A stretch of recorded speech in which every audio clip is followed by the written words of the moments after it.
அத்தியாயம் 29. சென்னை பஜனை சங்கம், தெண்டுல்கர், டாக்டர் கேப்டன் ஹாடே, வாமன் நார்வேகர் ஆகியோரின் கதைகள்.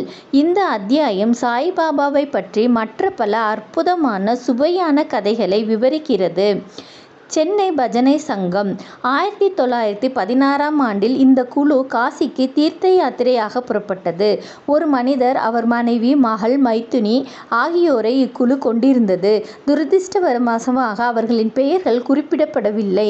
போகும் வழியில் அகமத் நகர் ஜில்லா கோபர்காங் தாலுகாவில் உள்ள சீரடியில் தமது பக்தர்களுக்கும் அங்கு சென்று தங்களது திறமைகளை காட்டிய திறமைசாலிகளுக்கும் தினம்தோறும் பணத்தை விநியோகித்து வரும் தாராளமும் அமைதியையும் சாந்தியும் உடையவராகிய மிகுந்த பெரும் ஞானி ஒருவர் இருக்கிறார் என்று அவர்கள் கேள்விப்பட்டனர். சாய்பாபாவால் தட்சிணையாக ஏராளமான பணம் தினம்தோறும் சேகரிக்கப்பட்டது.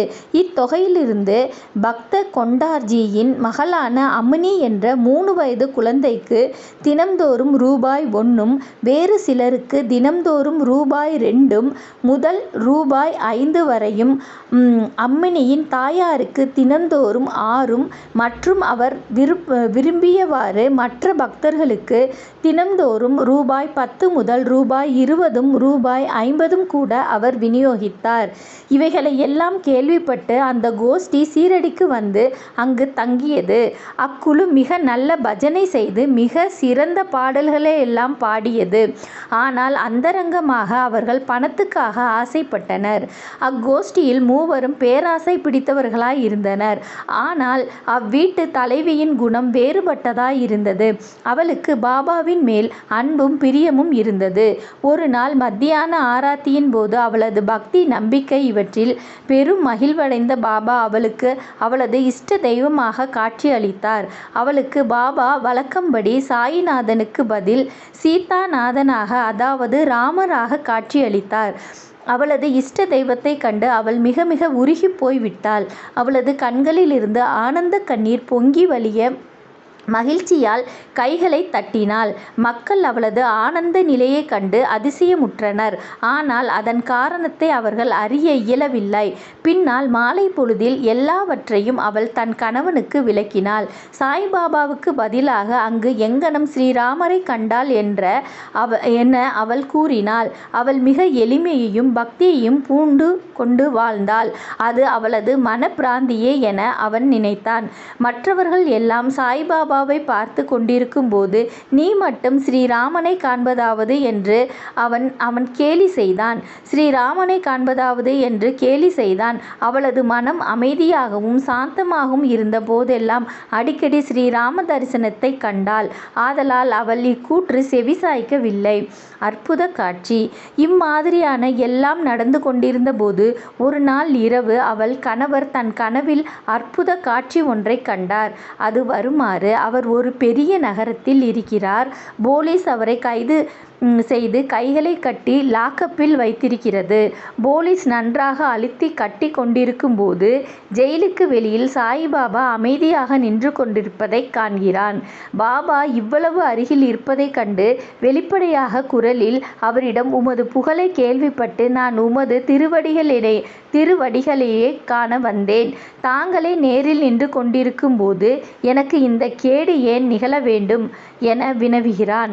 பாபா, உனது கர்மத்தின் விளைவை நீ அனுபவித்தாக வேண்டும். அவர் இந்த பிறவியில் இத்தகைய துரதிர்ஷ்டத்தை அளிக்கும் விதத்தில் நான் ஏதும் செய்யவில்லையே என்றான். பாபா அதற்கு, இப்பிறவியில் இல்லை என்றால் உனது போன பிறவியில் நீ ஏதும் பாவம் செய்திருப்பாய் என்றார். அவர், தனது முந்தைய பிறவி பற்றி எனக்கு ஏதும் தெரியாது. ஆனால் அப்படியே நான் செய்திருந்ததாக வைத்து கொண்ட போதிலும் தங்கள் சாந்தியத்தின் முன்னால் நெருப்பில் வைக்கோல் எரிவதைப் போல் ஏன் அவைகள் எரிக்கப்படக்கூடாது? பாபா, உனக்கு அத்தகைய நம்பிக்கை உண்டா? அவர் ஆம் என்றார். பாபா, உனது கண்களை மூடு. அவர் கண்களை மூடியது. தாமதம் ஏதோ ஒன்று கீழே விழுந்து பலத்த அடிபடுவது போல் கேட்டது.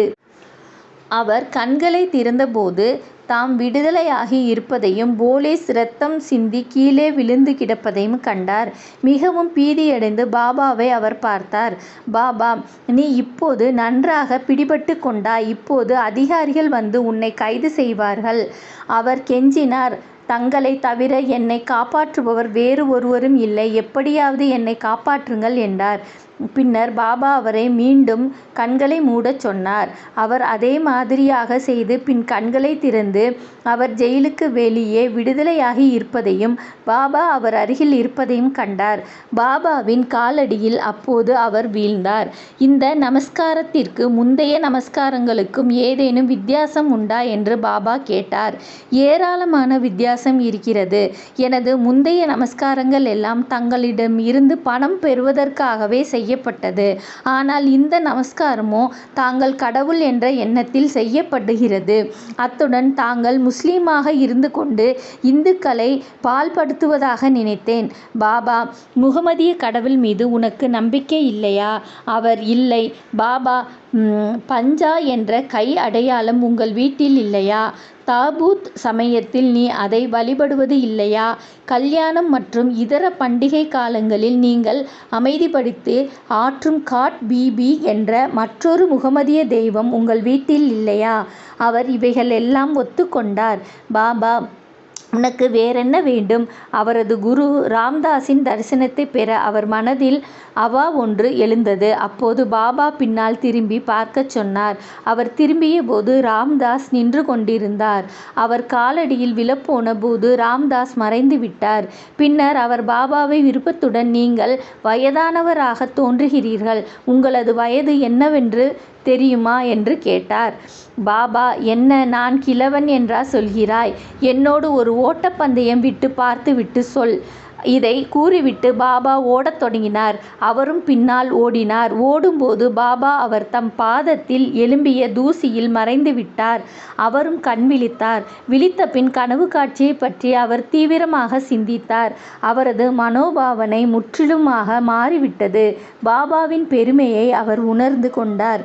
இதன் பின் அவரது பறிக்கும் பண்பும் சந்தேகமும் மறைந்து ஒளிந்தன. பாபாவின் பாதாம்புயத்தில் உண்மையான பக்தி அவருக்கு ஏற்பட்டது. அக்காட்சி கனவுதான். ஆனால் கேட்கப்பட்ட வினா விடைகள் மிகவும் விறுவிறுப்பானது, பொருள் செறிந்ததும் ஆகும்.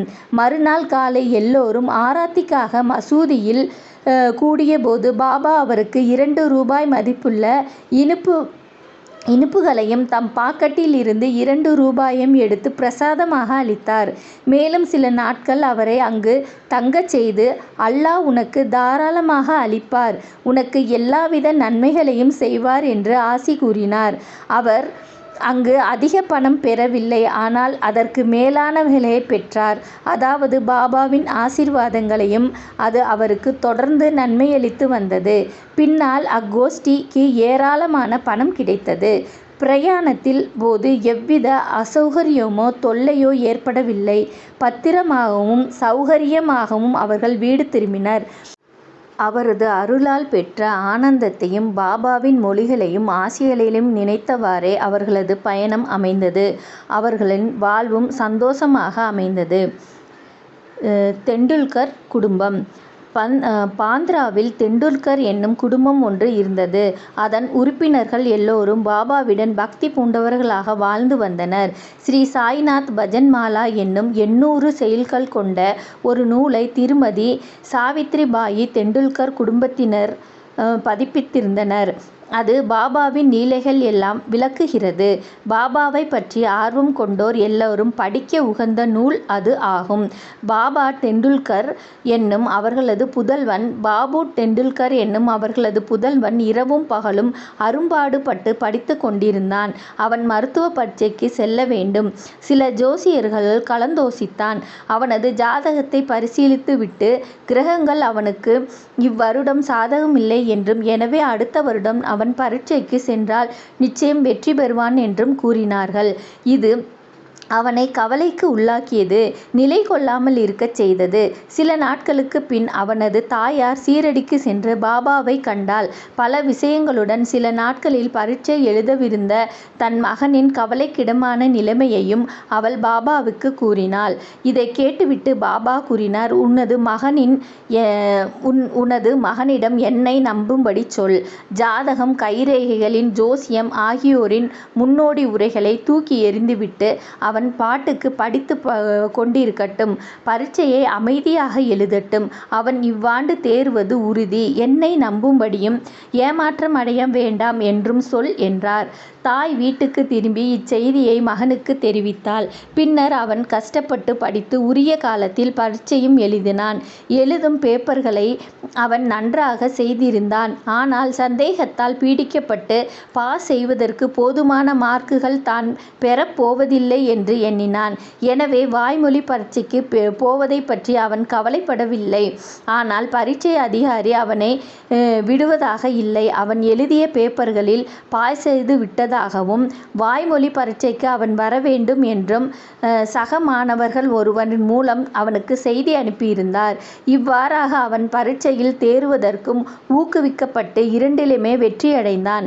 கிரகங்கள் அவனுக்கு எதிராக இருந்த போதிலும் பாபாவின் அருளால் அவன் இவ்வாறாக வெற்றி பெற்றான். ஐயங்களும் கஷ்டங்களும் நம்மை சற்றே அசைத்து நம்பிக்கையை உறுதிப்படுத்தவே நம்மை சூழ்கின்றன என்பதை இங்கே அறிய வேண்டும். நம் வாழ்க்கையில் சோதனைக்குள்ளாகப்படுகிறோம். முழு நம்பிக்கையுடனும் பாபாவை பற்றி கொண்டு நமது முயற்சிகளை தொடர்ந்து செய்து வந்தால் நமது முயற்சிகள் அனைத்து முடிவாக வெற்றி முடிசூடப்பெறும்.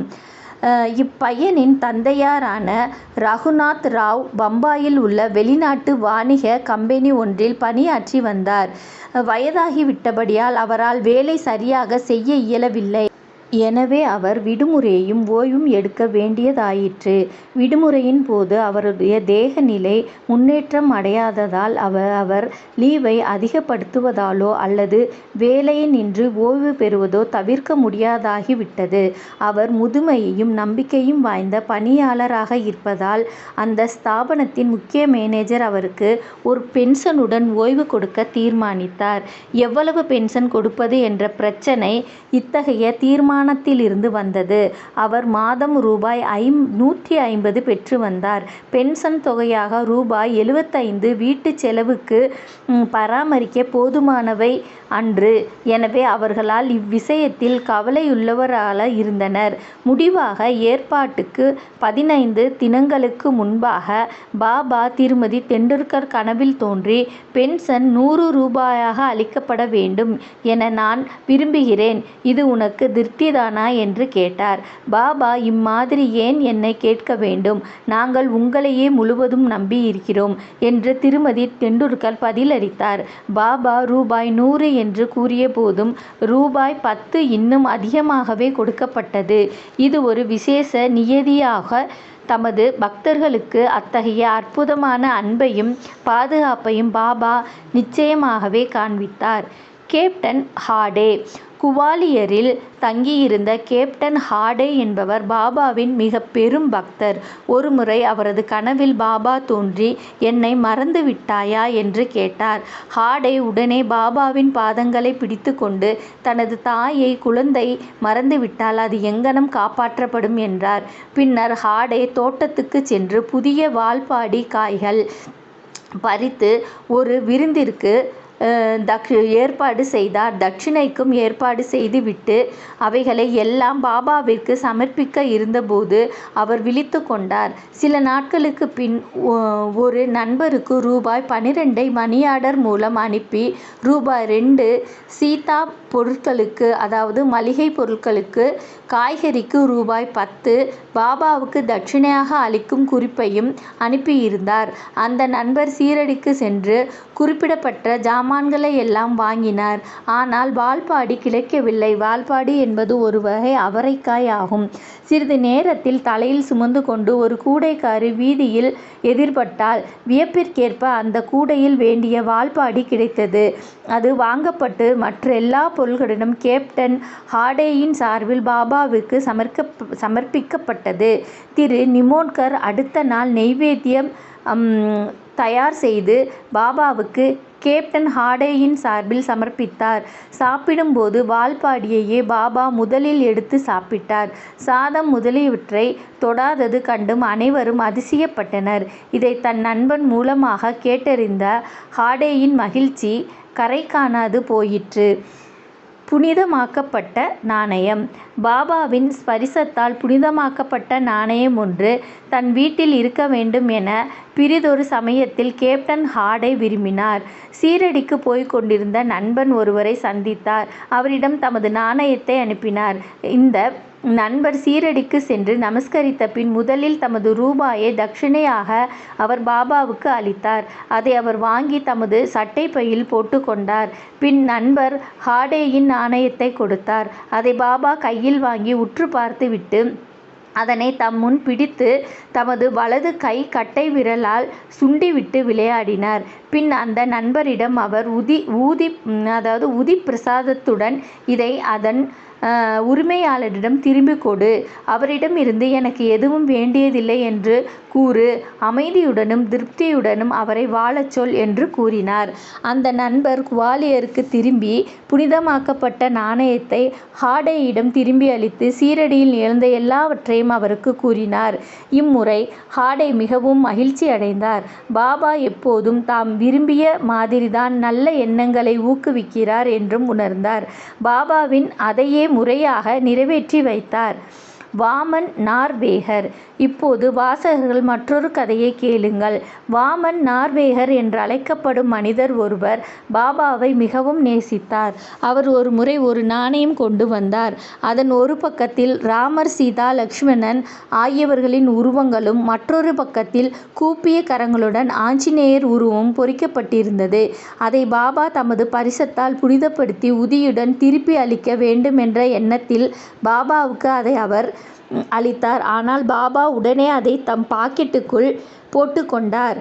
வாமன் ராவின் எண்ணத்தை சாமா பின்னர் பாபாவுக்கு தெரிவித்து அதை திருப்பி அளிக்க அவரை வேண்டினார். பாபா பின்னர் வாமன் ராவின் முன்னிலையில் இவ்வாறு பேசினார். அது ஏன் அவருக்கு திருப்பி அளிக்கப்பட வேண்டும்? அதை நாமே தான் வைத்து கொள்ள வேண்டும். அதற்காக ரூபாய் 25 கொடுத்தாரானால் அது திருப்பி அளிக்கப்படும். வாமன் ராவ் ரூபாய் 25 சேகரித்து அவற்றை பாபாவின் முன்னிலையில் வைத்தார். பின்னர் பாபா கூறினார், இந்த நாணயத்தின் மதிப்பு ரூபாய் 25 மதிப்பை விட மிக மிக அதிகமாகும். சாமா, இந்த நாணயத்தை எடுத்து நமது ஸ்டோரில் வைத்துக்கொள். இதை உனது பூஜை அறையில் வைத்து வழிபடு. பாபா இம்மாதிரியான செயலை ஏன் செய்தார் என்பதை கேட்ட ஒருவருக்கும் தைரியம் இல்லை. ஒருவருக்கு ஒருவர் ஏதும் மிக சிறந்தது, மிக பொருத்தமானது என்பதை அவர் மட்டுமே அறிவார். அவரை தவிர வேறாலும் அறிய முடியாது. ஸ்ரீ சாயியை பணிக. அனைவருக்கும் சாந்தி நிலவட்டும்.